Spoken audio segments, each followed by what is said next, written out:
Awal tahun ini Xiaomi 13 dan Xiaomi 13 Pro dilancarkan kat Malaysia, menjadikannya dua peranti pertama Xiaomi dengan sistem Leica.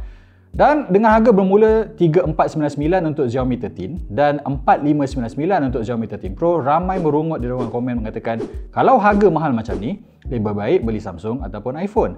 Ramai orang merasakan bahawa Xiaomi tak sepatutnya jual peranti yang mahal pasal mereka mempunyai nama sebagai peranti yang mampu milik. Di tangan saya sekarang ialah Xiaomi 13 III Pro dengan lensa Leica, dan ini mungkin peranti dengan sistem Leica paling murah di pasaran. Baik atau tidak ulasannya hari ini, tapi sebelum kita mulakan ulasan, spesifikasinya di skrin anda sekarang. Mulakan dengan skrin dahulu, dan saya cukup suka apa yang Xiaomi lakukan pada peranti mereka sejak 2 tahun kebelakangan ini, di mana skrin mereka semua ada Dolby Vision. Tak tahu anda macam mana, tapi saya memang always prefer Dolby Vision nak bandingkan dengan HDR10+. Nampak lebih sinematik, nampak lebih cantik. Dan dengan 144Hz, yes, 144 bukan 120, semuanya nampak lancar dan pantas. Dan bezelnya juga nipis, dan saya boleh katakan saya cukup suka dengan apa yang mereka lakukan pada peranti ini. Bonus point diberikan kepada sistem haptik, pasal sistem haptiknya rasa sangat realistik. Boleh saya katakan setanding dengan pengalaman gunakan pada iPhone, dan era di mana peranti Xiaomi guna sistem haptik yang rasa macam cheapskate tidak lagi ada. Seterusnya ada sistem pengimbas cap jari terbina yang pantas dan cukup baik. Dan the only bad thing saya boleh katakan tentang skrin ni ialah mungkin ada lubang kamera macam ni. Ni kata nitpicking, tapi saya rasakan all in all skrin dia sangatlah bagus. Seterusnya cakap pasal rekaan. Pasal sekali lagi Xiaomi punya reputasi menghasilkan peranti yang murah dan bila dalam tangan rasa murah. Unfortunately pada 13T Pro ini saya rasakan dia jatuh pada kategori yang tadi tu. Rasa sedikit murah. Tak nampak macam peranti yang cukup premium. Saya katakan begini pasal macam ni yang lihat belakang ni kan, dia ada macam vegan leather. Saya dah biasa dengan beberapa produk dengan vegan leather, tapi pada vegan leather dekat 13T Pro ini rasa macam melekit-lekit, rasa terlampau lembik dan tak sedap dipegang. Dan saya terpaksa gunakan kerangka. Nasib baik kerangka disediakan yang jenis silikon ni, jadi saya tak perlulah orang kata suffer untuk tempoh yang lama dengan bena macam ni. Dan tak dibantu dengan bingkai yang rasa juga macam murah. Binaannya tak nampak menyelah. Sebelum ni kalau tengok video saya dekat Realme 11 5G tempoh hari, harga peranti tu dalam RM1099. Nampak lagi premium, nampak lagi mahal. Jadi untuk sebuah peranti yang dipasarkan sebagai peranti mercu, kemasannya tidak begitu orang kata menarik bagi saya. Dan tubuh peranti juga melepasi piawaian IP68, kalis air dan debu, dan masih mempunyai pemancar inframerah di atas bagi mereka yang masih nak gunakan sistem ini. Bagaimana pula dengan perisian? Pasal kalau anda ingat video 13 Pro saya tempoh hari, saya kutuk MIUI. MIUI pada 13T Pro ini ialah MIUI 14.0.8, dan suka cerita saya katakan isu di mana notification tak masuk, pelbagai aplikasi bloatware, dan juga pelbagai isu yang ada iklan dan segalanya tak ada. Mereka dah fix dia punya MIUI, dan saya boleh katakan ini mungkin pengalaman yang smooth pernah saya gunakan pada MIUI, dibantu dengan ada RAM extension.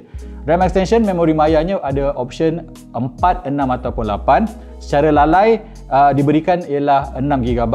Versi yang saya ulas ini ialah 12GB dengan storan 512, dan sepanjang tempoh ulasan tak ada isu langsung. Ini mungkin dibantu oleh penggunaan memori LPDDR5X yang pantas dan storan UFS 4.0. Pada tahun 2023, UFS 4.0 memastikan anda boleh muat turun bukan saja pantas tapi pasang juga hampir sekelip mata. Jadi, satu lagi perkara saya rasa bonus untuk Xiaomi tahun ini ialah Xiaomi 13T dan 13 III Pro disahkan disokong 5 tahun tampalan security dan 4 versi Android yang mereka tak tawarkan sebelum ini.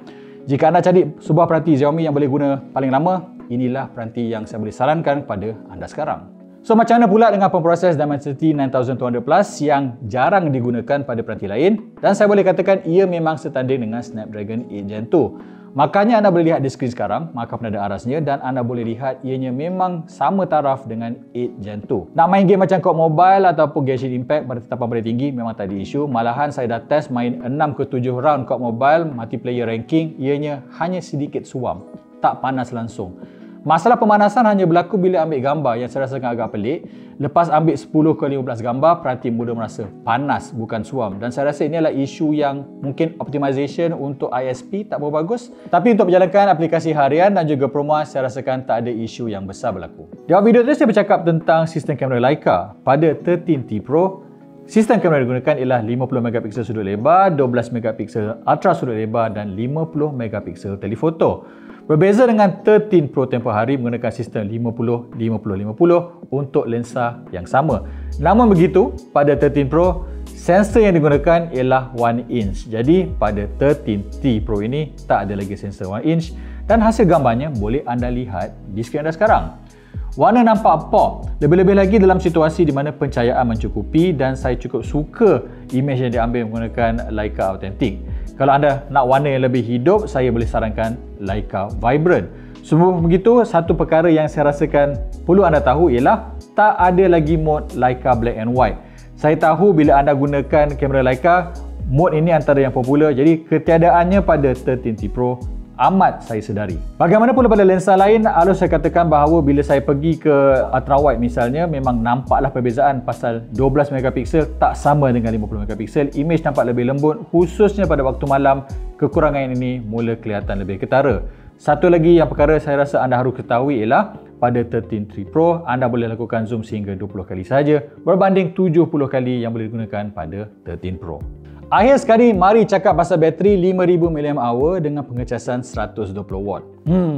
Bateri dia lah saya rasa paling mengecewakan pada peranti ini pasal saya secara lazimnya bila saya balik rumah pukul 10 malam ada lagi 20%. Pada 13T Pro ini pukul 6, pukul 7 dah 20%. Jadi pengurangan sekitar 2 ke 3 jam secara asas di mana saya gunakan Wi-Fi, gunakan Waze masa nak balik, dengar Spotify dan juga gunakan 5G. Dan saya rasakan sebuah peranti mercu tahun 2023 sepatutnya boleh bertahan sampai pukul 10 tadi pasal itu adalah orang kata landmark yang diletakkan oleh peranti dengan Snapdragon 8 Gen 2. Jadi bolehlah saya katakan bahawa Dimensity 9200 ini dari segi penggunaan bateri lebih haus, lebih dahagakan kuasa. Tapi the good thing saya boleh katakan pada peranti ini ialah yes, memang bateri dia tak berapa tahan lama tapi pengecas 120 watt yang disediakan boleh mengecas peranti dalam masa lebih kurang 25 minit saja. Jadi sebagai kesimpulan, ini adalah peranti yang bagus, cuma ada beberapa isu saja.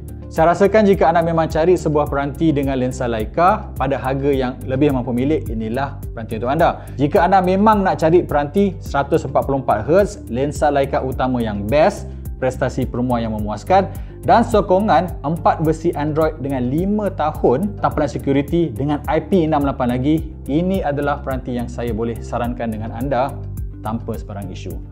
Baiklah, sekian saja pada saya. Seperti biasa, kalau anda mahukan lagi berita teknologi terkini, silakan masuk my. Saya Fiz Harudin. Bye-bye.